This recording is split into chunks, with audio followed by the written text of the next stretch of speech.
মুখ্যমন্ত্রী হেমন্ত বিশ্ব শর্মা সোনাই পৌরসভার ভাইস ও চেয়ারম্যান শেখ শাহরুল আলম সহ বিজেপি নেতাদের উদ্দেশ্যে সোশ্যাল মিডিয়ায় কুরুচিপূর্ণ ও অশালীন ভাষায় গালিগালাজ করার অভিযোগে পুলিশের জালে গ্রেফতার হল সোনাইয়ের টিটু লস্কর নামের যুবক। জানা গেছে, টিটু লস্করকে সোমবার রাতে গুয়াহাটি নুনমাটি এলাকা থেকে গ্রেফতার করে সোনাই পুলিশ। উল্লেখ্য, গত 9 মে সোশ্যাল মিডিয়ায় একটি পোস্টের মাধ্যমে মুখ্যমন্ত্রী হেমন্ত বিশ্ব শর্মাকে অশালীন ভাষায় আক্রমণ করার পাশাপাশি সোনাই পৌরসভার ভাইস চেয়ারম্যান শাহরুল আলমকে প্রাণনাশের হুমকি দেওয়ার অভিযোগ উঠে টিটু লস্করের বিরুদ্ধে। এমনকি মাইমাল সম্প্রদায়কেও নিয়েও অবমাননা মন্তব্য করে এই যুবক।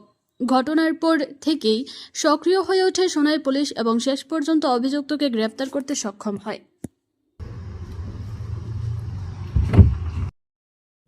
মুখ্যমন্ত্রী হেমন্ত বিশ্ব শর্মা সোনাই পৌরসভার ভাইস ও চেয়ারম্যান শেখ শাহরুল আলম সহ বিজেপি নেতাদের উদ্দেশ্যে সোশ্যাল মিডিয়ায় কুরুচিপূর্ণ ও অশালীন ভাষায় গালিগালাজ করার অভিযোগে পুলিশের জালে গ্রেফতার হল সোনাইয়ের টিটু লস্কর নামের যুবক।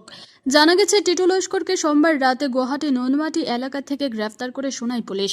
উল্লেখ্য, গত 9 মে সোশ্যাল মিডিয়ায় একটি পোস্টের মাধ্যমে মুখ্যমন্ত্রী হেমন্ত বিশ্ব শর্মাকে অশালীন ভাষায় আক্রমণ করার পাশাপাশি সোনাই পৌরসভার ভাইস চেয়ারম্যান শাহরুল আলমকে প্রাণনাশের হুমকি দেওয়ার অভিযোগ উঠে টিটু লস্করের বিরুদ্ধে। এমনকি মাইমাল সম্প্রদায়কেও নিয়েও অবমাননা মন্তব্য করে এই যুবক। ঘটনার পর থেকেই সক্রিয় হয়ে ওঠে সোনাই পুলিশ এবং শেষ পর্যন্ত অভিযুক্তকে গ্রেফতার করতে সক্ষম হয়।